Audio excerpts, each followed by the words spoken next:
Bab 1557, Orang Rendah Berbulu. Penerjemah, Lege.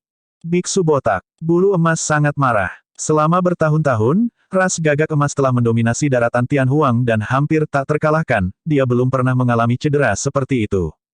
Dalam keadaan normal, mengingat kemampuan generasi ras Golden Crow, mereka harus pulih dengan cepat dengan lonjakan ki darah mereka. Namun, api di lentera hijau memiliki kekuatan yang sangat menakutkan. Ketika ki darah Golden Feather melonjak, itu dibakar dan disempurnakan menjadi ketiadaan. Kau membuatku marah. Ekspresi Golden Feather dingin dan matanya terbakar amarah. Dia mengangkat kepalanya dan meraung ke langit saat ki darahnya melonjak dan tubuhnya melebar. Dalam sekejap mata, dia kembali ke bentuk aslinya. Seekor gagak emas berkaki tiga raksasa turun ke medan perang. Gagak emas berkaki tiga membentangkan sayapnya yang panjangnya puluhan kaki dan terbakar dengan nyala api. Setiap sayap bersinar dengan cahaya kemasan. Salah satu dari tiga kakinya jelas tidak lengkap, itu adalah cakar yang dibakar oleh lentera hijau. Apakah kamu ingin bermain api? Suara bulu emas terdengar. Hari ini, aku akan membiarkanmu merasakan api takdir ras gagak emas. Dia membuka mulutnya dan tiba-tiba meludahkan aliran api yang menghanguskan. Dengan kilatan emas, suhu seluruh medan perang naik. Itulah api esensi matahari. Legenda mengatakan bahwa ketika api esensi matahari ras gagak emas dibudidayakan hingga batasnya, ia bahkan dapat berubah menjadi matahari yang terik. Makhluk hidup dari 10.000 ras berseru. Ekspresi Ming Zhen tidak berubah saat dia memegang lentera hijau di tangannya dan melantunkan bahasa Sanskerta. Glabelanya bersinar dan kekuatan Dharma melesat dari ujung jarinya ke lentera hijau. Astaga! Tiba-tiba, nyala api di lentera hijau melebar dengan liar dan meledak menjadi api, menyerbu ke arah api esensi matahari. Api hijau dan emas bertabrakan dan melahap satu sama lain tanpa mengalah, membentuk jalan buntu. Ming Zhen benar-benar tidak sederhana. Meskipun lentera hijau adalah senjata kaisar di masa lalu, itu pasti tidak akan bisa melepaskan kekuatan seperti itu jika pemahaman seseorang tentang agama Buddha tidak cukup dalam. Petik 2.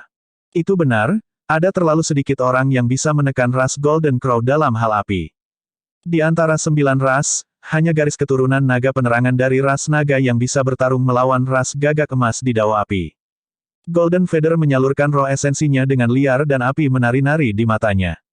Di bawah pengawasan klan gagak emas, 4 pangeran dan para ahli dari 6 ras primordial serta makhluk hidup dari 10.000 ras, dia tidak boleh kalah.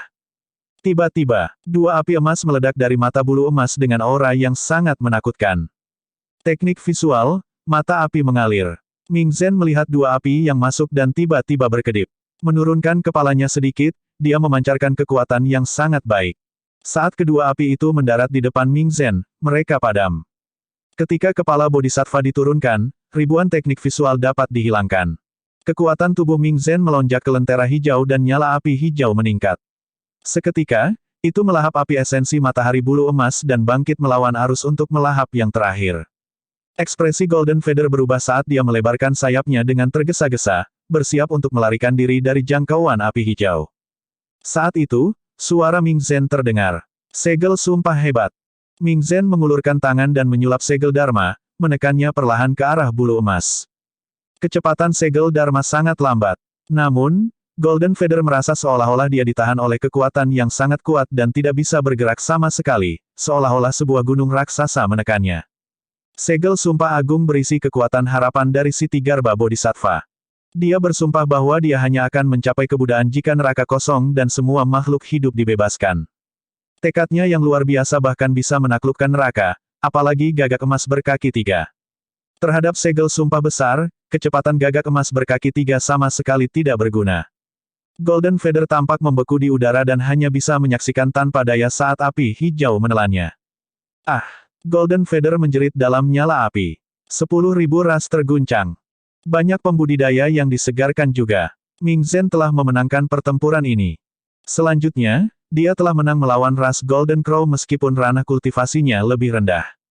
Ekspresi Ming Zhen tidak berubah ketika dia mendengar tangisan tragis bulu emas di dalam api dan dia tidak berniat untuk berhenti. Kepala biara Huisen dari biara Dapamkara tampak khawatir. Cukup. Tiba-tiba, Pangeran ke-8 berkata dengan dingin. Ming Zhen tidak tergerak. Kamu harus memiliki keinginan kematian. Tiba-tiba, Pangeran ke-8 menghilang dari tempatnya. Saat dia mengatakan itu, dia sudah tiba sebelum Ming Zhen dan mengulurkan tangan untuk mengambil yang terakhir. Sebelum telapak tangan turun, itu berubah menjadi cakar tajam ras gagak emas. Ah! Gelombang keterkejutan dan keheranan bisa terdengar dari kerumunan. Pangeran ke-8, leluhur setengah bela diri, telah menyerang. Ini bukan lagi perbedaan ranah kecil. Ini adalah penindasan alam kultivasi. Ming Zhen sangat tenang dan ki darahnya melonjak, mengangkatnya ke alam darah tsunami secara instan. Dia meninju pangeran ke-8 dengan keras di telapak tangan. Bang! Ming Zhen bergidik dan mendengus datar, terhuyung-huyung 3 langkah ke belakang dengan ekspresi sedih. Dengan setiap langkah, jejak kaki yang dalam akan muncul di tanah. Kekuatan leluhur setengah bela diri terlalu menakutkan, apalagi salah satu dari 10 pangeran gagak emas. Itu seperti yang diharapkan para pembudidaya.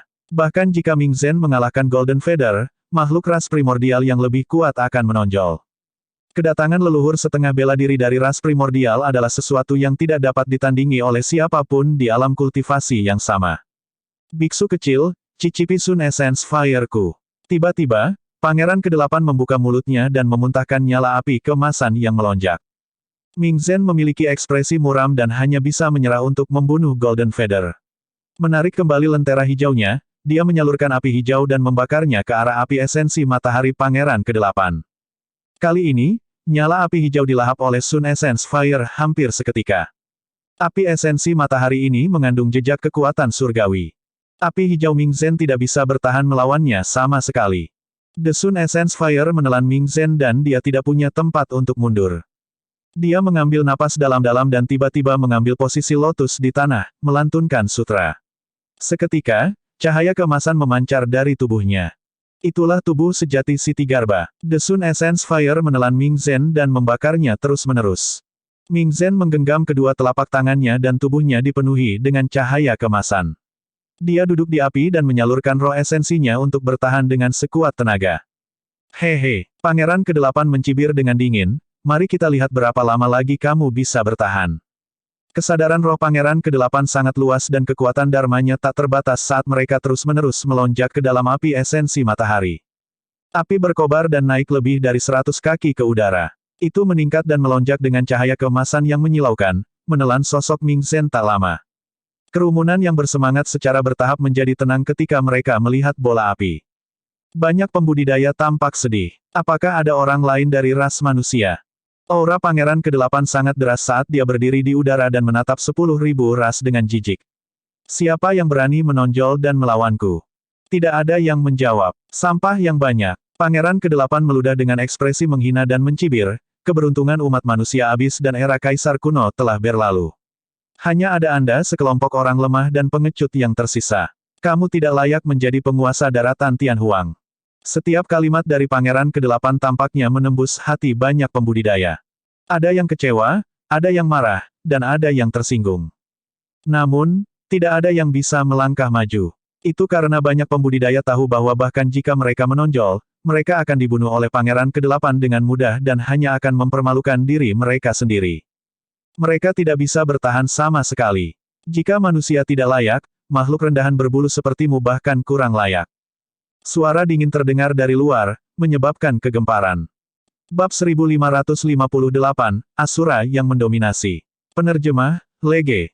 Orang rendahan berbulu. Siapa di dunia ini yang berani menyebut ras Golden Crow sebagai makhluk rendahan berbulu? Apakah dia benar-benar tidak takut mati? Suara itu serak dan dalam, tetapi memiliki sihir yang tak terlukiskan, seolah-olah memandang rendah semua makhluk hidup dan ras. Siapa itu? Siapa yang berani? Siapa yang akan memiliki keberanian seperti itu? Semua pembudidaya berbalik ke arah suara itu. Tidak jauh, seorang kultivator dengan rambut putih berjalan perlahan dengan ekspresi dingin. Matanya gelap gulita dan dia menyeret pedang yang digulung dengan ki iblis di tangan kanannya. Asura, ini Asura, Yan Beichen. Kerumunan berseru. Dalam keadaan normal, murid tituler Sekte Asura adalah Asura sementara Yan Beichen telah meninggalkan sekte tersebut.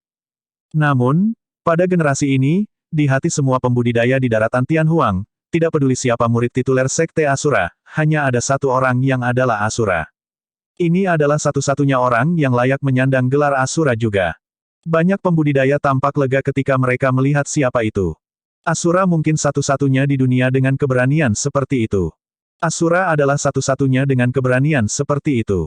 Asura adalah satu-satunya yang berani mengucapkan kata-kata rendahan berbulu di depan ras gagak emas. Asura, Pangeran ke-8 memiliki ekspresi gelap dan berkata dengan dingin, saya tidak peduli siapa Anda. Di mataku, kamu sudah menjadi orang mati. Batuk. Saat itu, Tuan Muda Arcane Ghost terbatuk dengan lembut. Dia secara bertahap berdiri dan berkata dengan lambat, Asura, aku mengenalmu. Awalnya, kamu hanya murid tituler dari Sekte Asura. Namun, karena keadaan yang tidak terduga, Anda kehilangan kekasih Anda dan memahami makna mendalam dari Sutra Kebencian secara tidak sengaja. Kekuatan tempur Anda meningkat secara eksponensial dan Anda berubah sepenuhnya, berubah menjadi Asura sejati. Petik 2. Selama bertahun-tahun, kamu telah dihina oleh para dewa, Buddha, dan iblis. Bahkan Sekte Asura tidak dapat mengakomodasi Anda. Saya ingin tahu mengapa Anda ada di sini. Petik 2. Aku di sini karena aku ingin membunuh. Yan Beichen menjawab dengan acuh tak acuh. Tuan Muda Arcane Ghost tersenyum lembut. Tidak ada tempat tersisa untukmu di dunia kultivasi dan Sekte Super ini adalah musuhmu. Tepatnya, Anda harus berada di pihak kami. Petik 2. Teng Luo, Dewi Xiaoxiang dan yang lainnya menoleh untuk melihat. Semua orang dapat dengan jelas mengatakan bahwa Tuan Muda Arcane Ghost sedang mencoba untuk mengikat Yan Beichen. Karena itu, mereka tidak bisa tidak melihat yang terakhir sedikit lagi. Setelah kedatangan Primordial Six Races, Tuan Muda Arcane Ghost telah menonton dari sela-sela tanpa mengucapkan sepatah kata pun. Sekarang dia menonjol dan ingin mengikat manusia, jelas bahwa orang ini luar biasa. Saya seseorang yang paling menghargai bakat. Tuan Muda Arcane Ghost berkata, jika Anda bersedia bergabung dengan ras penyihir, saya dapat menjamin bahwa saya akan memperlakukan Anda sebagai anggota klan dan memberi Anda rasa hormat yang cukup. 6 ras primordial sangat sombong dan memandang semua makhluk hidup dari 10.000 ras sebagai semut. Terlebih lagi bagi Tuan Muda dari ras primordial. Tapi sekarang, Tuan Muda Arcane Ghost berdiri untuk mengundang Yan Beichen secara pribadi dan bahkan membuat janji, jelas betapa tulusnya dia. Hal terpenting bagi Tuan Muda Arcane Ghost untuk mengikat Yan Beichen adalah potensi yang terakhir. Kebencian Kaisar Fin adalah eksistensi kedua setelah Kaisar Manusia. Adapun Yan Beichen, dia hampir seperti kebencian Kaisar Iblis kedua dan bahkan mungkin lebih kuat. Tentu, aku bisa bergabung dengan ras penyihir.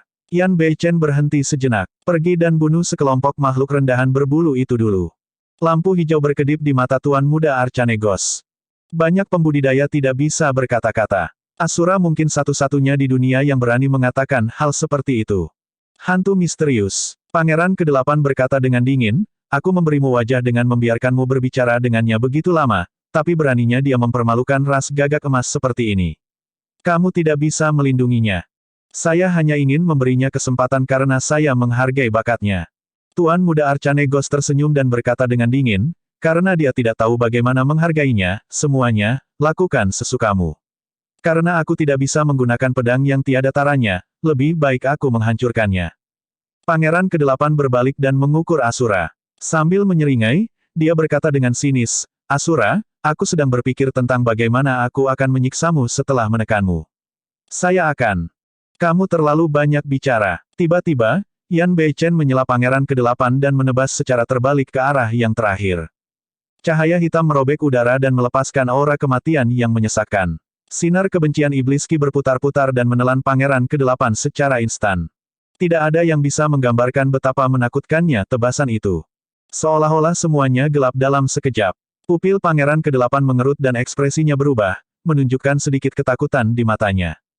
Sudah lama sejak dia merasakan aura kematian yang dekat. Sebelum tebasan itu turun, dia merasa seolah-olah dia setengah langkah menuju gerbang kematian. Tepat di depan makhluk hidup dari 10.000 ras, Pangeran ke-8 tiba-tiba menjerit dan menghilang dari tempatnya, digantikan oleh gagak emas berkaki 3 raksasa. Menjerit, gagak emas berkaki 3 terbakar dengan nyala api yang tak tertandingi dan mengulurkan cakar ketiganya yang terkuat untuk meraih saber iblis kebencian. Kaki ketiga itu adalah serangan terkuat dari ras Golden Crow. Saat itu adalah kaki ketiga Pangeran ketiga gagak emas yang memaksa keluar cakar Phoenix Surgawi Sushimo. Dentang, The Hatred Fin Saber berdiri di kaki ketiga dan mengeluarkan suara metalik. Segera setelah itu, kabut darah keluar dari udara. Kaki gagak emas raksasa yang mengancam terlempar ke udara. Pada saat yang sama, tangisan tragis Pangeran ke-8 terdengar. Makhluk hidup dari 10.000 ras terkejut ketika mereka melihat semuanya dengan tak percaya. Kaki gagak emas pangeran ke-8 dipotong oleh saber iblis kebencian. Kaki ketiga dari ras gagak emas seperti mata surgawi dari ras mata surgawi, sangat sulit untuk disembuhkan setelah lumpuh. Tebasan tunggal dari Asura itu melumpuhkan setidaknya setengah dari kultivasi pangeran ke-8. Asura, para pembudidaya sangat bersemangat. Sebelumnya, pangeran ke-8 bahkan tidak perlu menyulap wujud aslinya untuk menekan Ming Zhen. Tapi sekarang setelah Asura turun, meskipun pangeran ke-8 telah kembali ke wujud aslinya, dia masih terluka parah. Asura, kamu sudah selesai. Pangeran ke-8 berhenti dan berkata dengan dingin, karena kamu mematahkan salah satu kakiku, aku akan mengulitimu, mencabut uratmu dan membakar tulangmu menjadi abu. Aku akan memenjarakan jiwamu dan menyiksamu selama 1000 tahun. Ekspresi Yan Beichen tidak berubah seolah-olah dia tidak mendengar apa-apa. Setelah menebas, dia tidak berhenti sama sekali dan turun sekali lagi seperti bayangan. Ketika dia melihat itu, Pangeran ke-8 ketakutan. Tidak baik, Pangeran ke-8 ketakutan. Orang ini ingin membunuhku. Tidak heran mengapa Pangeran ke-8 ceroboh, dia benar-benar tidak menyangka Asura begitu berani untuk memburunya tanpa henti setelah memotong kakinya. Bahkan ras primordial lainnya tidak mengharapkan ini, apalagi dia. Pangeran ke-8 didukung oleh seluruh ras gagak emas dan 6 ras primordial. Orang ini sudah dalam sub panas setelah melukai Pangeran ke-8 dengan parah. Sekarang, dia bahkan bertekad untuk membunuh Pangeran ke-8. Asura, beraninya kamu. Pangeran ke-7 sangat marah dan segera kembali ke bentuk aslinya. Mengepakkan sayapnya, dia turun dari langit dan menerjang ke arah Yan Beichen. Di antara 4 pangeran, Pangeran ke-7 adalah yang terkuat. Pangeran ke-9 dan ke-10 mengikuti di belakang. Tindakan Asura membuat marah ras Golden Crow dan 3 pangeran menyerang pada saat yang sama. Bab 1559, Pertempuran Chaotic. Penerjemah, Lege, Huff. Ekspresi Yan Beichen tidak berubah saat ki darahnya melonjak, melepaskan aura penuh leluhur setengah bela diri. Melambaikan saber fin kebencian ke depan, dia berteriak, kebencian tanpa batas. Neraka tanpa batas. Tebasan itu melepaskan aliran ki iblis yang kaya. Niat pedang yang menakutkan turun dan menyelimuti 4 pangeran dari ras gagak emas. Kebencian melonjak tanpa henti dengan niat membunuh deras yang menyerupai api penyucian. Sebenarnya, tebasan itu telah melampaui kebencian Kaisar Iblis. Yan Beichen menyatu dengan 2 teknik budidaya Sekte Iblis, Sutra Asura dan Sutra Kebencian. Dia adalah satu-satunya yang bisa memadukan kedua teknik kultivasi itu dengan sempurna. Kebencian dan niat membunuh dilepaskan sepenuhnya dari tebasan itu. Hati-hati, semuanya. Pangeran ke-7 berteriak dengan ekspresi muram. Melekat. Dentang. Suara benturan logam bisa terdengar di udara. Tebasan Yan Beichen bertahan melawan 3 pangeran yang menyerang ke depan, memblokir semua serangan mereka. Api esensi matahari yang dilepaskan oleh ketiga pangeran itu dilahap oleh ki iblis kebencian dan ki iblis Asura juga dan tidak bisa merembes keluar api apapun. Yan Beichen melangkah maju dengan ekspresi dingin. The Hatred Fin Saber merobek udara dan berubah menjadi seberkas cahaya hitam, menebas Pangeran ke-8. Wajah Pangeran ke-8 pucat saat dia melepaskan teknik melarikan diri dan berubah menjadi seberkas cahaya keemasan, melarikan diri ke kejauhan. Puff! Kilatan darah muncul. Tepat di depan semua orang, gagak emas berkaki 3 raksasa dibelah menjadi 2 dari tengah oleh seberkas cahaya hitam. Darah yang tak terhitung jumlahnya berceceran dan organ-organnya tumpah ke tanah dengan bau darah yang menyengat. Tidak peduli seberapa cepat teknik melarikan diri Pangeran ke-8, dia tidak bisa menandingi pedang Asura. Tebasan itu membelah Pangeran ke-8 menjadi 2. Roh esensi Pangeran ke-8 bahkan tidak bisa melarikan diri dan dihancurkan oleh satu tebasan, mati di tempat. Set, terengah-engah bisa terdengar dari kerumunan. Banyak pembudidaya tercengang kaget. Asura terlalu kuat. Terlepas dari kenyataan bahwa dia melukai Pangeran ke-8 dengan parah, dia bahkan berhasil membelah yang terakhir meskipun dikelilingi oleh serangan dari 3 pangeran lainnya. Untuk beberapa alasan, banyak pembudidaya merasakan pompa darah mereka ketika mereka melihat itu. Dalam kegelisahan mereka, mereka mencengkeram tinju mereka dan berharap mereka bisa bergegas keluar dan berdiri bahu-membahu dengan Asura. Terlalu banyak pembudidaya terbunuh ketika 6 ras primordial turun sebelumnya. Namun, sejak awal, tidak ada pembudidaya yang berani melangkah maju atau menegakkan keadilan bagi para pembudidaya yang mati. Tapi sekarang, Asura telah tiba. Asura tidak ada di sini untuk menegakkan keadilan atau mencari ganti rugi bagi orang lain. Asura hanya ingin membunuh. Namun, itu sudah cukup. Siapa bilang ras manusia tidak memiliki paragon atau inkarnasi monster? Ledakan. Pangeran ke-8 sudah mati. Di medan perang, kekuatan bola api yang menyala berkurang secara signifikan dan sosok merobek api, turun di depan semua orang sekali lagi, itu adalah Ming Zhen. Ming Zhen belum mati. Kerumunan berseru dan banyak pembudidaya senang.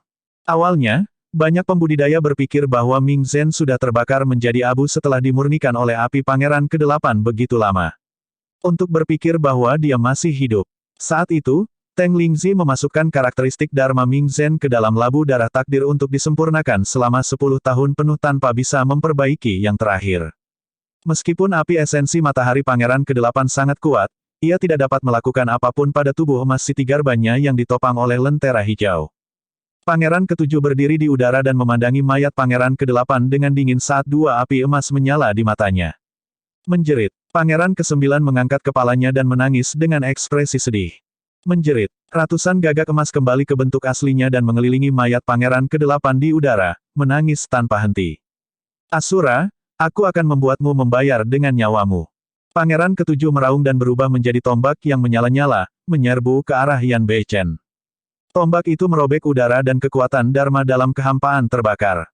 Pada saat yang sama, Pangeran ke-9 dan ke-10 menyerang. Tiga pangeran melepaskan seni Dharma dan bergabung untuk menyerang Yan Beichen.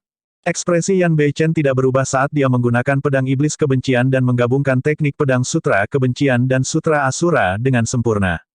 Setiap tebasan tunggal berisi dua maksud pedang. Bahkan ketiga pangeran tidak berani menghadapinya dan harus menghindarinya.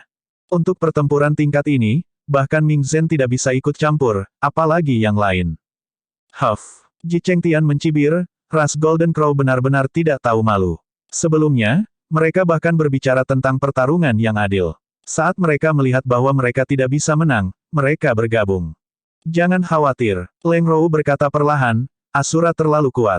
Bahkan dengan kekuatan gabungan dari tiga pangeran gagak emas, mereka ditekan olehnya. Menjerit, Pangeran ke-7 menangis sekali lagi. Situasi di medan perang berubah seketika. Seolah-olah mereka telah menerima perintah, ratusan gagak emas berkaki tiga yang berputar-putar di cakrawala menyerang satu demi satu, menyemburkan aliran api esensi matahari yang membakar ke arah Yan Beichen. Kerumunan itu gempar. Ini bukan lagi serangan kelompok tiga orang. Mereka mengumpulkan kekuatan ras untuk memusnahkan Asura. Ming Zhen mengambil napas dalam-dalam dan bergabung dengan medan perang sekali lagi, bertarung melawan gagak emas. Seorang gadis berbaju merah muda melangkah keluar dari sekte gadis murni dari sekte iblis. Dia melepas kerudungnya dan tersenyum pada gagak emas. Sebuah ledakan terdengar di benak gagak emas dan matanya langsung melebar, terpesona oleh senyum gadis berbaju merah muda itu. Gadis berbaju merah muda adalah gadis murni dari sekte iblis, Iblis Ji. Mata Iblis Ji bersinar terang saat dia berkata dengan lembut, pergi dan bunuh dia. Iblis Ji menunjuk ke gagak emas berkaki tiga lainnya di samping gagak emas dan memerintahkan. Ketika gagak emas yang disihir olehnya mendengar perintah itu, matanya menunjukkan ekspresi yang bertentangan saat dia mengerutkan kening dan jatuh kesakitan. Iblis Ji sedikit mengernyit. Meskipun teknik sihirnya bisa menyihir gagak emas berkaki tiga, itu memicu garis bawah di hati yang terakhir dengan memintanya untuk membunuh sesama klannya. Membunuh. Dua gagak emas berkaki tiga memperhatikan itu dan menyerang Iblis Ji. Jika itu adalah pertarungan satu lawan satu, teknik sihir Iblis Ji pasti bisa melepaskan kekuatan yang sangat menakutkan. Misalnya, bahkan jika dia tidak bisa memerintahkan gagak emas berkaki tiga sebelumnya untuk membunuh sesama klannya, Iblis Ji dapat membunuh gagak emas dengan mudah. Namun, melawan pengepungan ratusan gagak emas berkaki tiga, kekuatan yang bisa dilepaskan oleh Iblis Ji juga terbatas. Dia hanya bisa menahan beberapa gagak emas berkaki tiga dengan langkah indahnya. Namun, itu hampir dapat diabaikan melawan ratusan gagak emas berkaki tiga. Ledakan. Batang emas yang sangat tebal turun dari langit dan menabrak bagian belakang gagak emas berkaki tiga, menghancurkannya menjadi berkeping-keping. Roh esensi dari gagak emas berkaki tiga melarikan diri tetapi ditahan oleh keranjang hitam berisi lubang yang turun dari langit. Sinar cahaya keemasan meledak dan api yang mengamuk membakar di keranjang besi hitam, membakar roh esensi gagak emas menjadi abu secara instan. Pada titik pertempuran ini, gagak emas berkaki tiga lainnya telah jatuh. Bab 1560, Bunuh. Membunuh. Membunuh. Penerjemah, Lege. Semua makhluk hidup terguncang. Sampai titik pertempuran ini, Hanya Asura yang memiliki kekuatan untuk membunuh ras Golden Crow dan dia adalah satu-satunya yang berani melakukannya. Memikirkan bahwa gagak emas berkaki 3 lainnya akan mati di medan perang. Tatapan yang tak terhitung jumlahnya menoleh.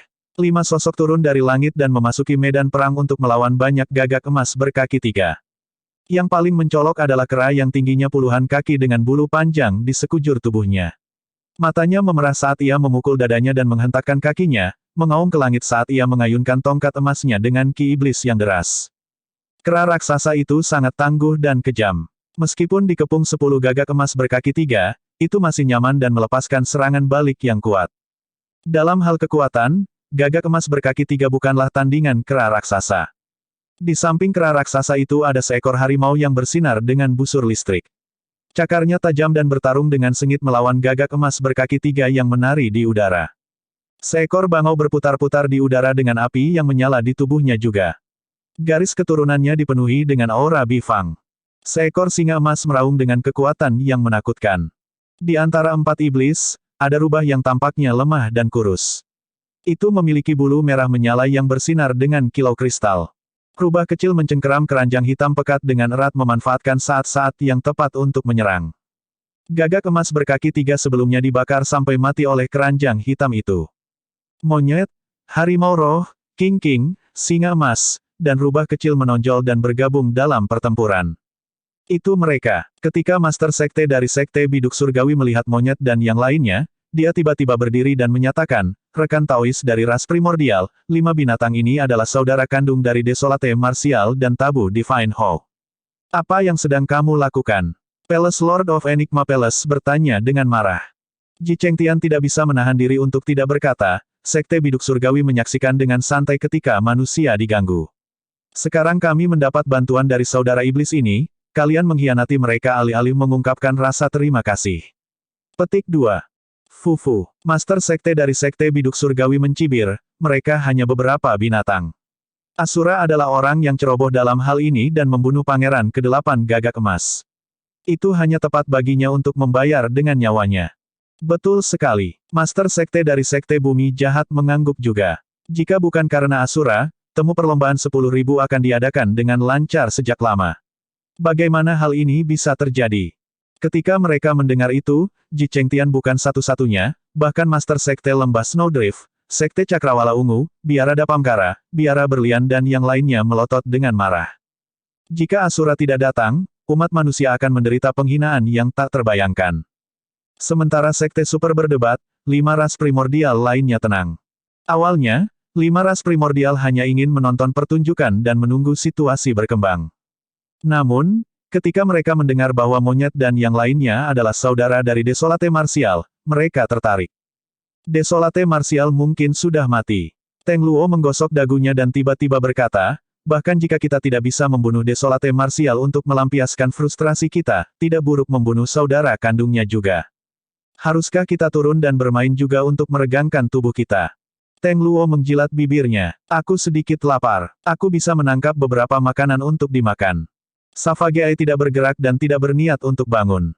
Raksasa Yu memejamkan mata dan beristirahat juga, seolah-olah dia tidak ingin berpartisipasi dalam pertarungan. Tatapan Dewi Xiaoxiang mendarat di iblis Ji. Tiba-tiba, dia berdiri dan berkata dengan dingin, serahkan iblis wanita itu padaku. Oh, Teng Luo bertanya, rekan Taois Xiaoxiang, mengapa Anda tertarik pada seorang wanita? Aku tidak bisa melihat siapapun yang memiliki wajah lebih cantik dariku. Dewi Xiaoxiang berkata dengan acuh tak acuh, namun, jika ada, aku akan menghancurkannya secara pribadi. Kejam? Aku menyukainya. Teng Luo tertawa terbahak-bahak. Tuan Muda Arcane Ghost berdiri perlahan juga. Dia memandang Asura di udara dan berkata dengan dingin, sepertinya aku harus berurusan dengannya secara pribadi. Di medan perang, meskipun 5 bersaudara, Demones Ji dan Ming Zhen terlibat, itu tidak banyak mempengaruhi situasi. Gagak emas berkaki 3 yang mereka tahan berjumlah kurang dari 50. Dengan kata lain, sebagian besar gagak emas berkaki 3, termasuk 3 pangeran gagak emas, masih menyerang Yan Beichen dengan liar. Terhadap serangan yang begitu menakutkan, aura Yan Beichen terus meningkat. Semakin kuat kebencian di hatinya, semakin kuat kekuatan sutra kebencian. Bahkan ratusan gagak emas, termasuk 3 pangeran, tidak dapat menekannya. Kebencian. Yan Beichen meraung dengan tragis dan matanya hitam pekat seperti tinta. Melambaikan saber iblis kebencian, aliran ki iblis kebencian berputar di sekitarnya. Mereka kaya dan luas, melahap banyak seni dharma terus-menerus. Sebuah luka muncul di tubuh Yan Beichen oleh gagak emas berkaki 3. Namun, Yan Beichen menebas secara terbalik dan membunuh gagak emas berkaki 3. Satu luka sebagai ganti nyawa gagak emas berkaki 3. Luka dalam muncul di dada Yan Beichen yang berlumuran darah. Namun, seolah-olah dia tidak bisa merasakan sakit, dia menebas secara terbalik dan mengiris gagak emas berkaki 3 menjadi 2. Roh esensi dari gagak emas berkaki 3 dilahap oleh ki iblis kebencian dan mati di tempat. Membunuh.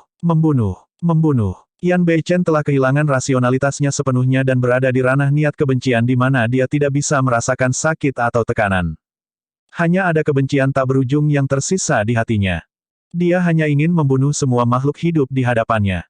Lebih banyak luka muncul di tubuh Yan Beichen. Namun, jumlah Golden Crows berkaki 3 yang mati di bawah Hatred Fin Sabre juga meningkat. Tanah dipenuhi dengan mayat gagak emas berkaki 3, ada 100 dari mereka dan itu adalah pemandangan yang mengejutkan. Apa yang kalian tunggu? Suara pangeran ketujuh terdengar, agak cemas. Dia tahu betul bahwa ketika Yan Beichen memasuki ranah niat kebencian sepenuhnya, kebenciannya tidak terbatas dan kekuatannya tidak ada habisnya, menyebabkan kekuatan tempurnya meningkat tanpa batas. Kecuali staminanya habis, tidak ada orang yang bisa bertahan melawan serangannya. Kembali di perang kuno, Fin Emperor kebencian jatuh ke alam niat ini dan banyak ahli dari ras primordial mati karena Hatred Fin Sabre. Tuan Muda Arcane Ghost tersenyum lembut dan berjalan menuju Yan Beichen. Mata hijaunya yang mengerikan bersinar dengan kilatan aneh yang dipenuhi dengan kekuatan jahat. Saat berikutnya, gagak emas berkaki 3 sebelum Yan Beichen menghilang. Sebagai gantinya adalah tampilan belakang yang familiar. Pianran. Yan Beichen tercengang dan berseru secara naluriah. Saudara Yan, ini aku. Aku tidak mati. Sosok cantik itu berbalik dan tersenyum lembut pada Yan Beichen, berkata dengan suara lembut. Pianran, kamu belum mati. Kamu tidak mati. Yan Beichen gelisah dan air mata panas mengalir di wajahnya saat dia meletakkan saber kebencian di tangannya. Dentang. Merasakan bahaya, Hatred Fin Saber berdengung dan gemetar, memperingatkan berulang kali. Yan Beichen telah jatuh sepenuhnya ke dalam ilusi ini dan tidak bisa melepaskan diri. Asura. Setelah menyadari itu, Iblis Ji tampak cemas. Dalam sekejap, dia ingin bergegas ke sisi Yan Beichen dan membantunya keluar dari ilusi. Saat itu, sesosok muncul di depan Demones Ji. Dengan ekspresi acuh tak acuh, Dewi Xiaoxiang menatap Iblis Ji dengan sedikit rasa iri di matanya. Iblis, aku lawanmu. Bab 1561, Bahaya Segera. Penerjemah, Lege. Jantung iblis wanita Ji berdetak kencang. Dewi Xiaoxiang bukan makhluk ras dewa biasa, dia adalah monster terkuat yang menjelma dari ras dewa dalam beberapa tahun terakhir. Iblis Ji tidak bisa mengalihkan perhatiannya untuk mengkhawatirkan Asura setelah menjadi sasaran monster yang berinkarnasi dari ras dewa karena situasinya juga berubah menjadi sangat berbahaya. Kakak, aku bukan tandinganmu. Tidak bisakah kita bicara? Mata Iblis Ji sedikit merah saat dia berkata dengan mata berkaca-kaca, terlihat sedih. Teknik sihir sutra gadis murni tidak membedakan antara ras atau jenis kelamin, itu adalah teknik Dao yang dapat menyihir semua makhluk hidup dan menggulingkan dunia. Tidak peduli siapa itu, mereka akan merasakan rasa cinta dan kasihan saat melihat ekspresi menyedihkan dari Iblis Ji. Bahkan Teng Luo sedikit tercengang saat melihatnya dari samping dengan kilatan menyeramkan di matanya. Namun, dia bangun dengan cepat dan memukul bibirnya, bergumam pelan, iblis kecil ini memiliki beberapa trik di lengan bajunya. Jika itu adalah makhluk ras dewa lainnya, mereka pasti akan disihir oleh Iblis Ji. Namun, reaksi Dewi Xiaoxiang sangat cepat. Dua cahaya surgawi meledak dari matanya saat dia melepaskan mata dewanya secara instan dan merobek udara. Turunnya teknik visual langsung mematahkan niat yang diciptakan oleh Iblis Ji. Demones Ji menggunakan langkah-langkah indah dan menghindari kedua teknik visual tersebut. Gaun merah mudanya diiris oleh dua cahaya surgawi dan bagian bawahnya berubah menjadi ketiadaan. Iblis Ji diam-diam khawatir. Sekte gadis murni berspesialisasi dalam teknik sihir tetapi mereka biasa dalam hal ki darah dan fisik. Jika dua cahaya surgawi mendarat padanya, mereka mungkin akan menembus tubuhnya. Ledakan. Dewi Xiaoxiang melangkah maju dan melemparkan pukulan ke arah Iblis Ji. Cahaya keemasan meledak dan kekosongan bergetar bahkan sebelum pukulannya turun. Benar-benar sulit membayangkan bahwa wanita seperti itu bisa melepaskan kekuatan ganas seperti itu dengan pukulan biasa. Iblis Ji tidak berani menghadapinya dan menghindar dalam sekejap. Dewi Xiaoxiang mencibir dingin dan ki darahnya melonjak. Sinar cahaya keemasan terpancar dari tubuhnya saat dia mengejar tanpa henti seperti dewa. Ras dewa menduduki peringkat teratas dari 9 ras primordial dalam hal fisik dan ki darah. Sebagai monster yang menjelma dari ras dewa, fisik dan kekuatan ki darah Dewi Xiaoxiang dapat menekan semua teladan dari alam kultivasi yang sama. Iblis Ji pasti akan kalah jika dia bertarung langsung. Oleh karena itu, sejak awal, Demones Ji telah menggunakan langkah indah untuk menghindar terus-menerus. Meskipun serangan Dewi Xiaoxiang ganas, dia tidak bisa mengunci Iblis Ji dan serangannya meleset berulang kali. Langkah indah datang dari Peri Linglong dan bukan prestasi kecil. Bahkan Dewi Xiaoxiang tidak bisa melakukan apapun pada Iblis Ji segera. Di sisi lain, Yan Beichen dipengaruhi oleh roh esensi Tuan Muda Arcane Ghost dan jatuh ke dalam ilusi. Dia tidak dapat melepaskan diri dan itu sangat berbahaya. Bahkan dengan peringatan konstan dari Hatred Fin Sabre, Yan Beichen tidak bisa bangun. Budidaya roh esensi ras penyihir adalah yang paling menakutkan. Tuan Muda Arcane Ghost adalah keberadaan yang menakutkan yang bisa mengendalikan hati seseorang. Serangannya kali ini bahkan lebih menakutkan daripada ratusan Golden Crows berkaki 3. Itu seperti ular beludak dalam kegelapan yang menggigit Yan Beichen di tempat vital. Tidak mungkin kekuatan eksternal bisa menembus niat kebencian. Bahkan jika 6 ras primordial menyerang bersama, mereka tidak akan bisa menjauhkan Yan Beichen dari kebencian. Satu-satunya cara untuk menembus niat kebencian adalah dengan menargetkan Yan Beichen secara pribadi. Qin Pianran adalah satu-satunya kelemahan Yan Beichen. Dentang, dentang. Tiba-tiba, saber iblis kebencian melepaskan diri dari telapak tangan Yan Beichen dan berubah menjadi seberkas cahaya hitam yang mengelilinginya, menghalangi semua senjata Dharma yang masuk.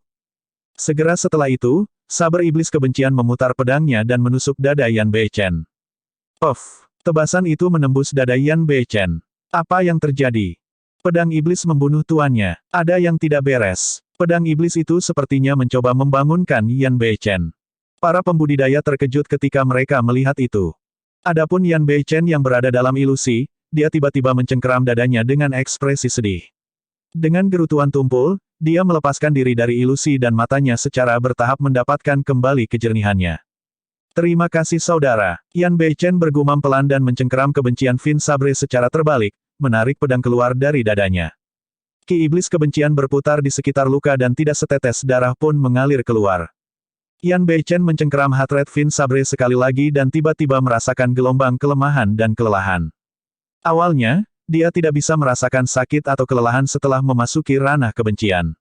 Di bawah stimulasi ki iblis kebencian, dia bertarung semakin sengit. Tapi sekarang, meskipun dia menembus ilusi Tuan Muda Arcane Ghost, dia melepaskan diri dari ranah kebencian juga dan merasakan sakit yang tajam.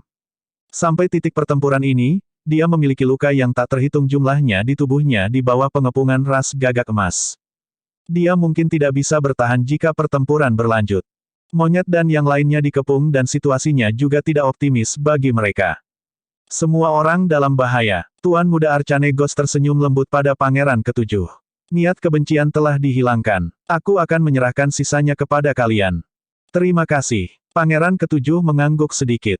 Tanpa dukungan dari niat kebencian, Yan Beichen tidak bisa bertahan melawan pengepungan ras gagak emas. Bang! Saat itu, pohon anggur darah yang sangat tebal merobek udara dan mencambuk Yan Beichen dengan keras di dada, mengirimnya terbang. Hahaha, tawa Teng Luo terdengar. Arcane Ghost, kamu sudah kenyang tapi aku belum menyerang. Ketika dia melihat itu, Palace Lord of Enigma Palace sangat marah dan tidak bisa lagi menahannya saat dia berteriak, Teng Luo, apakah 6 ras primordial akan mengabaikan aturan? Kalian dengan jelas mengatakan bahwa ini adalah pertarungan 1 lawan 1. Ketika kalian melihat bahwa kalian tidak bisa menang, kalian menggunakan seluruh ras untuk mencoba dan menekan Asura. Sekarang, ras Bloodfin, God dan Witch bahkan menyerang bersama juga. Apa artinya ini? Petik 2. Betul sekali. Penguasa lembah-lembah Snowdrift membanting meja dan berdiri, berkata dengan suara berat, semua makhluk hidup dari 10.000 ras ada di sini. Bagaimana 10.000 ras bisa diyakinkan oleh sifat sombong primordial Six Races Anda yang mengingkari kata-kata Anda tanpa memperhatikan aturan? Petik 2. Penggarap dari sekte dan faksi utama sekte Cakrawala Ungu, Biara Dapamkara, Istana Tuan serta berbagai sekte abadi, Buddha, dan iblis menonjol dan berteriak. Aturan. Senyum di wajah Teng Luo menghilang dan ekspresinya menjadi dingin. Dia memandang master sekte dari sekte super dan berkata dengan dingin, aturan ditetapkan untuk orang lemah sepertimu. Aturan dimaksudkan untuk dilanggar oleh yang kuat. Selanjutnya, mulai hari ini, semua aturan daratan Tianhuang akan diputuskan oleh 6 ras primordial kita. Kalian semua harus patuh. Petik 2. Atas dasar apa? Seorang kultivator marah dan tidak bisa menahan diri untuk tidak menggerutu. 6 ras primordial bukanlah yang melakukan tembakan di daratan Tianhuang sekarang. Puff. Sebuah pohon anggur darah tiba-tiba menggali dari tanah di bawah kaki pembudidaya dan menembus dadanya. Wajah kultivator pucat saat dia menundukkan kepalanya perlahan. Menatap pohon anggur darah tebal yang muncul dari dadanya, matanya dipenuhi dengan kejutan dan darah mengalir terus-menerus dari mulutnya. Mulut raksasa di bagian atas pohon anggur darah terbuka perlahan, memperlihatkan kilatan dingin.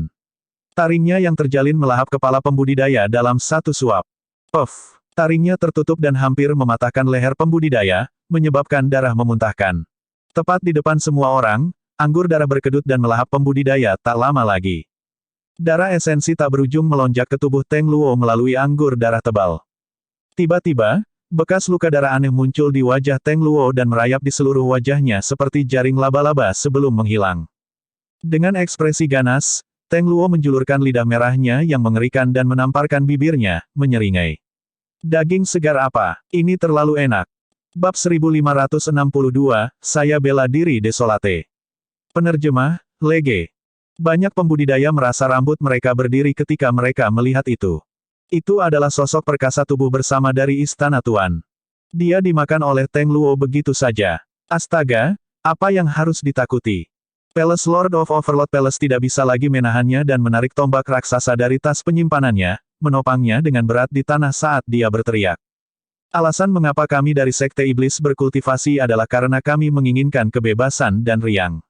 Jika kita harus menjalani hidup dengan sangat terbatas saat ini, sebaiknya kita bertarung dengan kekuatan penuh. Bahkan jika aku harus mati, aku ingin mati dengan cara yang spektakuler. Betul sekali. Master Sekte dari Sekte Asura juga menonjol dan berkata dengan dingin, paling-paling, kita akan mati saja. Siapa yang tidak mati? Bahkan jika Anda seorang kaisar, Anda tidak akan hidup bersama dengan langit dan bumi dan matahari dan bulan. Kamu akan mati karena usia tua suatu hari nanti. Petik 2. Di antara 7 Sekte Iblis, Istana Tuan, Sekte Asura, dan Sekte Gadis Murni menonjol. Master Sekte dari Sekte Cakrawala Ungu berdiri perlahan dan berkata dengan suara yang dalam, apa gunanya hidup selamanya jika Anda harus menanggung penghinaan seperti itu? Segera setelah itu, dari Sekte Abadi, Lembah Snowdrift dan Sekte Bulu melonjak menonjol. Semua biksu Buddha berdiri. Di antara 5 doktrin sesat, Little Fatih of Tum Sect dan Si Jian dari Puppet Sect juga menonjol. Semua pembudidaya dari 4 kelompok yang tidak ortodoks bangkit.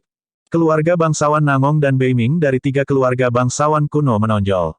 Banyak pembudidaya istana Enigma maju. Seketika, semua orang bekerja sebagai tokoh kuat dari umat manusia melonjak ke udara satu demi satu, melepaskan aura yang sangat mendominasi untuk melawan Teng Luo. 6 ras primordial telah turun dan membantai manusia dengan ceroboh. Para pembudidaya tidak punya tempat untuk melampiaskan kemarahan di hati mereka dan tidak bisa menahannya lebih lama lagi. Manusia tidak semuanya pengecut. Sang pendongeng pernah berkata bahwa dunia kultivasi hanya kekurangan seorang ahli sejati yang dapat menggalang dan memimpin umat manusia. Sekarang, Master Sekte Istana Tuan dan Sekte Asura menonjol. Adegan itu tampaknya telah menyebabkan reaksi berantai ketika para pembudidaya berdiri satu demi satu. Banyak pembudidaya merasakan darah mereka mendidih saat mereka melihat Teng Luo dan Bloodfin lainnya dengan aura pembunuh. Ketakutan awal mereka telah lama terlupakan. Astaga, tatapan Teng Luo semakin intensif saat dia menyeringai penuh semangat. Mengapa? Apakah Anda sekelompok semut ingin menentang surga? Petik 2.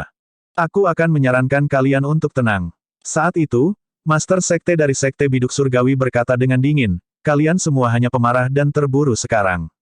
Jangan menyesal ketika Anda terluka parah dan mati sesaat kemudian, itu akan terlambat saat itu. Petik 2. Tepat ketika darah para pembudidaya mendidih, seseorang melemparkan selimut basah ke atas mereka. Hehe, Master Lembah dari Lembah Snowdrift mencibir, Lang King, kami berdua adalah Master Sekte dari Sekte Abadi. Sungguh memalukan bagiku untuk berbagi status yang sama dengan orang sepertimu. Master Sekte dari Sekte Bumi Jahat berkata, Fufu, saya pikir rekan Daois Langking tidak salah. Dia hanya mengingatkan kalian dengan niat baik untuk tidak bertarung melawan rekan Daois dari 6 ras primordial. Petik 2. Master Pulau dari Pulau Penglai menyilangkan tangannya dan mencibir, karena kalian memiliki keinginan mati, jangan salahkan kami karena menonton dengan malas. Betapa tak tahu malu. Little Fatty memarahi dengan marah, Pulau Penglai sudah tunduk pada 6 ras primordial, kan? Tuan Pulau-Pulau Penglai memiliki ekspresi tenang. Apa salahnya mengajukan? Ras primordial telah pulih dan kembali dengan cara yang mendominasi. Mereka pasti akan menguasai daratan Tianhuang dan menguasai dunia. Jika Pulau Penglai tidak menyerah, apakah Anda berharap kami membuang nyawa kami seperti kalian? Anda ingin memukul batu dengan telur. Betapa menggelikan. Banyak pembudidaya merasa jijik ketika mereka melihat ekspresi Tuan Pulau-Pulau Penglai. Kamu benar-benar terlalu naif untuk berpikir bahwa kamu akan dapat menjalani kehidupan normal. Tuan Istana dari Istana Tuan mencibir, setelah 6 ras primordial menguasai daratan Tianhuang, mereka pasti akan memperbudak 10.000 ras. Apakah Anda pikir mereka akan membiarkan umat manusia pergi setelah apa yang terjadi dengan perang kuno? Petik 2. Palace Lord of Enigma Palace melambaikan tangannya dengan lembut. Daos kami berbeda, tidak perlu berdebat. Kami adalah kultivator yang lebih baik mati daripada berlutut dan menjalani kehidupan yang tercela. Membunuh, membunuh, membunuh, membunuh. Para pembudidaya meraung marah. Sekelompok semut yang berteriak, membunuh mereka. Teng Luo melambaikan tangannya dan menjadi yang pertama terjun ke kerumunan. Ratusan Bloodfin menyerbu ke depan dan berakar di tanah, melambai-lambaikan Bloodfin yang tebal. Mereka terjalin menjadi jaring tak tertembus yang dipenuhi dengan ki darah yang hampir menutupi seluruh dunia. Saat kedua belah pihak bertabrakan, darah memenuhi udara dan banyak pembudidaya mati. Namun, terhadap serangan banyak pembudidaya, beberapa Bloodfin terbunuh di tempat juga. Marah, Teng Luo kembali ke bentuk aslinya juga. Lusinan tanaman merambat darah merobek udara dan menghancurkan tubuh lebih dari 10 pembudidaya, turun ke Istana Tuan. Lusinan tanaman merambat darah melingkar di sekitar Istana Tuan. Mati. Suara Teng Luo terdengar dengan niat membunuh yang dingin dan kemarahan yang tak ada habisnya. Uff. Kabut darah meledak dan Tuan Istana dari Istana Tuan dicincang sampai mati oleh Teng Luo. Ledakan. Saat itu, cahaya hitam pekat turun dan menembus kepala Master Sekte Cakrawala Ungu. Mayat tanpa kepala dari Master Sekte Purple Firmament Sekte jatuh dari udara tanpa satu suara pun. Savage telah menyerang. Satu teknik visual sudah cukup untuk membunuh Master Sekte dari Sekte Cakrawala Ungu. Tidak jauh, banyak makhluk ras mata surgawi menyerbu. Jika itu hanya ras anggur darah, para ahli ras manusia masih bisa bertarung. Dengan tambahan ras mata surgawi, tidak ada lagi keraguan tentang hasil pertempuran. Kekuatan membunuh mata surgawi terlalu besar ketika dibuka. Para pembudidaya jatuh satu demi satu saat anggota tubuh yang patah menari-nari di udara. Tangisan, ratapan, dan jeritan tragis bergema di seluruh dunia. Tuan muda, kamu takut dinodai oleh darah kotor semut manusia itu, kan? Bagaimana kalau membiarkan kita pergi bersenang-senang? Petik 2. Beberapa raksasa tidak dapat menahannya lebih lama lagi dan tergoda. Raksasa Yu menghela nafas dalam dan menutup matanya, mengangguk. Menurutnya, ras manusia akan hancur bahkan jika ras raksasa tidak menyerang. Melolong. Serangkaian raksasa berwajah hijau dan dengan taring telanjang menari di udara, memegang pedang melengkung saat mereka melesat menembus kerumunan. Kemanapun mereka lewat, badai darah akan pecah. Penambahan ras raksasa menyebabkan formasi pembudidaya manusia runtuh seketika. Akhirnya, beberapa pembudidaya tidak dapat menahannya dan mulai melarikan diri ke kejauhan. Ketakutan itu menular. Yang kedua, yang ketiga. Tidak ada cara untuk menghentikan keruntuhan situasi. Banyak pembudidaya mulai melarikan diri. Namun, tidak ada yang bisa melarikan diri dari Istana Enigma melawan pengejaran ras raksasa dan gagak emas. Bukan satu orang. Oh, berubah menjadi bentuk manusia sekali lagi, Teng Luo berdiri di udara dan melihat banyak pembudidaya yang melarikan diri dengan ekspresi gembira. Dia bahkan mengunyah sepotong besar daging saat dia tertawa liar. Semut pengecut, datang dan bertarung. Hahaha. Banyak ras primordial tertawa terbahak-bahak saat mereka membantai. Tanaman merambat darah Teng Luo menembus dada Ji Chengtian dan mengangkat yang terakhir perlahan ke arahnya saat dia tertawa mengancam. Paragon ras manusia. Monster yang menjelma dari ras manusia. Kalian semua adalah sekelompok sampah. Petik 2. Wajah Ji Chengtian pucat saat dia memuntahkan darah berulang kali. Namun, tidak ada ketakutan di matanya saat dia berkata perlahan, jika desolate marsial dari ras manusia ada di sekitar, kami akan membunuh kalian seperti anjing. Ekspresi Teng Luo menjadi gelap. Nama itu adalah penghinaan besar bagi ras Bloodfin. Betul sekali. Master lembah dari lembah Snowdrift menyeret tubuhnya yang terluka parah dan berkata dengan tegas, jika desolate marsial ada di sekitar, tuan muda dari 6 ras primordial Anda akan menjadi lelucon. Di mata saudaraku, 6 ras primordial adalah semut. Kalian adalah sampah. Little Fatih memeluk si Jian yang terluka parah dan melolong dengan mata berkaca-kaca. Bela diri sunyi. Teng Luo mencibir, 6 ras primordial kami berkumpul di sini. Jika dia bersembunyi dengan patuh, dia masih bisa hidup selama beberapa hari lagi. Jika dia berani muncul, saya akan memberitahu dia siapa ahli sejati dan siapa yang tak terkalahkan di antara rekan-rekannya. Petik 2. Astaga, sinar dingin merobek udara dan tiba seketika, menusuk ke arah Glabella Teng Luo. Hati-hati, tiba-tiba, Savage berteriak. Ekspresi Teng Luo berubah. Sinar dingin itu terlalu cepat. Pada saat dia menyadari, cahaya dingin sudah turun. Bahkan, dia tidak punya waktu untuk kembali ke bentuk aslinya dan hanya bisa mengangkat telapak tangannya secara naluriah. Uff, cahaya dingin menembus telapak tangan Teng Luo dan menembus Glabellanya, menembus kepalanya. Berlumuran darah, momentum cahaya dingin masih ada saat menciptakan lubang darah raksasa di sayap raksasa lain. Kekuatan luar biasa meledakkan sayap raksasa. Raksasa mengeluarkan teriakan tragis dan jatuh dari udara. Cahaya dingin tampak seperti panah yang berwujud dan berangsur-angsur menghilang di depan semua orang. Teng Luo sudah mati. Tuan muda dari ras anggur darah terbunuh oleh satu panah. Dunia seakan berhenti sejenak karena kedatangan anak panah itu. Siapa di sana? Savage bangkit perlahan dan bertanya dengan tegas.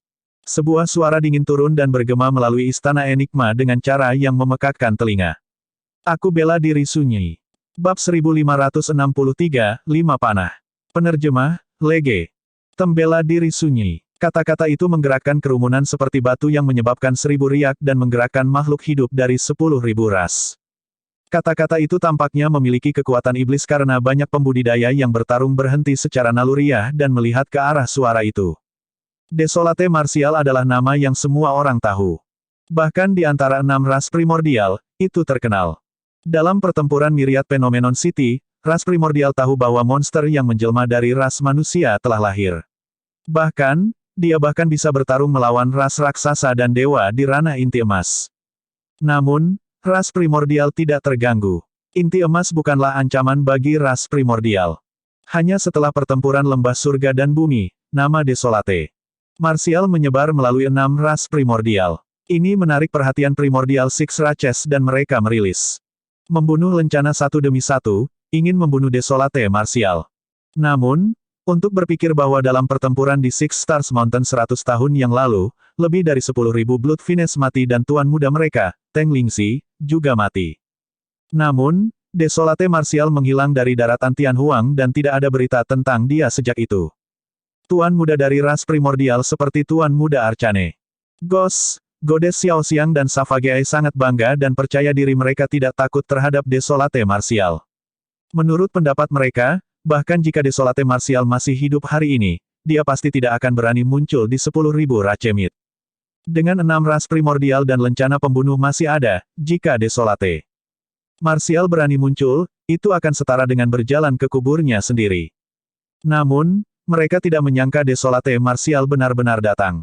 Selanjutnya, saat dia muncul, dia membunuh tuan muda baru dari perlombaan Bloodfin dan menembak jatuh raksasa. Tuan muda Arcane Ghost memiliki ekspresi muram. Dewi Xiaoxiang juga mengerutkan kening. Bahkan mereka mungkin tidak bisa melarikan diri tanpa cedera dari panah itu sebelumnya. Dalam pertempuran yang kacau, tidak ada dari mereka yang memperhatikan panah itu. Hanya Savage yang berhasil menyadari bahaya dengan inderanya yang kuat dan memberikan peringatan, tapi sudah terlambat. Teng Luo sudah menjadi orang mati. Dengan bantuan Leng Rou, Yi Chengtian mencabut sulur darah yang menembus dadanya. Meskipun wajahnya sangat pucat, dia tampak bersemangat. Zimo ada di sini. Itu benar, dia ada di sini. Leng Rou mengangguk juga. Jangan khawatir, ras primordial ini tidak akan dapat menyebabkan banyak masalah dengan Zimo. Pertama, Little Fatty tidak bisa menahan tawa dan mengaum. Jian konyol, lihatlah, kakak ada di sini. Dia mengguncang tubuh si Jian dengan sungguh-sungguh, si Jian sudah terluka parah untuk memulai dan tulangnya hampir patah setelah Little Fatty mengguncangnya beberapa kali. Dia berkata dengan lemah, si gendut terkutuk, apakah kamu mencoba mengguncangku sampai mati? Meskipun si Jian mengutuk, untuk beberapa alasan, matanya memerah dan dia benar-benar menangis. Bela diri sunyi. Bela diri desolate ada di sini. Banyak pembudidaya yang melarikan diri berhenti di jalur mereka dan melihat ke atas dengan ekspresi bersemangat. Ini adalah desolate marsial dari ras manusia kita. Sebuah teladan dari ras manusia kita. Awalnya, kepercayaan para pembudidaya sudah runtuh. Namun, setelah desolate marsial turun, harapan mereka dihidupkan kembali dan semangat juang mereka dipanggil. Di bawah tatapan yang tak terhitung jumlahnya, sesosok muncul di atas tembok kota Enigma. Istana. Dia mengenakan jubah hijau dan memiliki rambut hitam. Tatapannya terbakar dengan ekspresi mengancam saat dia memegang busur hijau giok. Kultivator berjubah hijau berjalan menuju medan perang dengan kecepatan tetap. Namun, setiap langkah yang dia ambil menyebabkan kekosongan bergetar. Aura deras yang sangat menakutkan meledak dari pembudidaya berjubah hijau, seolah-olah dia ingin menginjak-injak semua makhluk hidup di bawah kakinya. Bela diri sunyi. Tuan Muda Arcane Ghost berdiri perlahan dan menyipitkan matanya. Savage juga berdiri dan sepasang soket hitam pekat melotot ke arah Su Zimo dengan cahaya hantu. Raksasa Yu menatap penyusup itu dan sedikit mengernyit. Kultivator berjubah hijau ini pasti tiruan orang itu, kan? Petik 2. Di antara semua orang yang hadir, hanya raksasa Yu yang tahu tentang keberadaan tubuh utama marsial Dao. Di mata raksasa Yu, meskipun pembudidaya berjubah hijau tampak persis sama dengan tubuh utama marsial Dao, masih ada perbedaan besar dalam aura mereka. Huff. Jantungnya berdetak kencang saat dia berpikir dalam hati, kamu telah menggertakku begitu lama. Jika aku menggertak tiruanmu nanti, itu tidak akan dianggap mengkhianatimu. Penguasa istana-istana Enigma memandang Su Zimo yang berjalan perlahan dengan ekspresi bertentangan. Hanya dalam 100 tahun, Su Zimo telah maju ke half martial. Alam leluhur. Kecepatan kultivasinya sangat menakutkan. Dia memiliki sedikit perselisihan dengan Su Zimo di masa lalu. Busur pemecah dharma di tangan Su Zimo seharusnya menjadi senjata dharmanya. Selain itu, karena Su Zimo dia dicopot dari posisinya sebagai penguasa istana dan harus merenungkan kesalahannya dalam pengasingan. Baru tahun ini dia mendapatkan kembali kebebasannya. Namun, pada saat itu, Palace Lord of Enigma Palace tidak bisa mengumpulkan kebencian apapun terhadap Su Zimo. Dia hanya berharap Su Zimo bisa melindungi martabat terakhir umat manusia dan dunia kultivasi. Ada jeda sesaat di medan perang karena penampilan Su Zimo karena banyak ras primordial menghentikan pembantaian mereka dan berbalik untuk melihat. Apa yang kalian lihat? Tuan Muda Arcane Ghost memelototi Su Zimo dengan dingin dan tiba-tiba berkata, serahkan orang itu padaku. Lanjutkan membunuh sampai semua manusia tunduk. Ketika mereka mendengar itu, ras primordial bereaksi dan melanjutkan perburuan. Ratusan gagak emas berkaki 3 bersiap untuk meluncurkan serangan terakhir mereka ke monyet dan yang lainnya. Astaga, ekspresi Su Zimo dingin saat dia tiba-tiba mengangkat tangannya dan menarik. Busur pemecah dharma, panah kekuatan dharma mengembun dan menembak ke kelompok gagak emas berkaki 3, meledak menjadi kabut darah. Ratusan gagak emas berkaki 3 dikelompokkan bersama dan tidak bisa menghindari panah itu sama sekali. Mengingat kultivasi Su Zimo sebagai leluhur setengah bela diri, ketika dia menggunakan Dharmic Breaking Bow dan kekuatan Dharmic yang dipadatkan untuk menembakkan panah, kekuatan yang dikandungnya sangat menakutkan, Golden berkaki 3 itu. Gagak tidak bisa bertahan melawannya sama sekali. Panah itu menembus setidaknya 5 hingga 6 gagak emas berkaki 3. 3 gagak emas berkaki 3 di depan menahan kekuatan paling ganas dari panah kekuatan Dharma dan tubuh mereka meledak. Esensi mereka. Roh dihancurkan di tempat dan mereka mati. Panah tunggal itu menyebabkan medan perang berhenti sekali lagi. Apa yang Anda takutkan? Pangeran ke-9 berkata dengan dingin, ini adalah harta karun unik kuno, Dharmic Breaking Bow, dan ada selang waktu yang sangat lama. Sekarang dia baru saja menembakkan panah pertama, dia akan mati bahkan sebelum dia menembakkan panah kedua. Membunuh. Sosok Pangeran ke-9 melintas dan dia menyerang yang terluka parah. Yan Bei-chen. Astaga, saat itu, panah merobek udara dan tiba di hadapannya seketika. Apa, dia bisa menembakkan panah kedua dengan begitu cepat? Jantung Pangeran ke-9 berdetak kencang dan dia secara naluriah mengulurkan cakar gagak emasnya untuk mengambil panah. Ledakan. Anak panah itu hancur. Telapak tangan Pangeran ke-9 tertusuk panah dan darah segar mengalir. Ark. Pangeran ke-9 menangis kesakitan. Astaga, sebelum dia bisa bereaksi, panah kedua turun. Bagaimana mungkin? Ekspresi Pangeran ke-9 berubah drastis. Tanpa ragu-ragu, dia berubah menjadi seberkas cahaya keemasan dan ingin melepaskan teknik melarikan diri untuk melarikan diri jauh. Astaga, astaga, astaga. Segera setelah itu, 3 anak panah merobek udara dan menyegel ke-9. Jalan pelarian Pangeran ke-9. Pangeran ke-7 berseru. Bahkan tuan muda dari ras primordial seperti dia, Tuan Muda Arcane Ghost and Savage, tidak menyangka Suzimo akan mampu menarik Dharmic Breaking Bow untuk melepaskan panah terus-menerus, apalagi yang ke-9. Pangeran, sebuah panah menembus dada Pangeran ke-9. Kekuatan luar biasa menghancurkan tubuhnya menjadi berkeping-keping. Roh Essence melarikan diri dengan ekspresi panik. Suzimo membuka mulutnya sedikit dan suara Sansekerta turun. Roh esensi Pangeran ke-9 bergidik lembut dan menghilang ke dunia dengan cahaya redup di depan semua orang. Pangeran ke-9 sudah mati.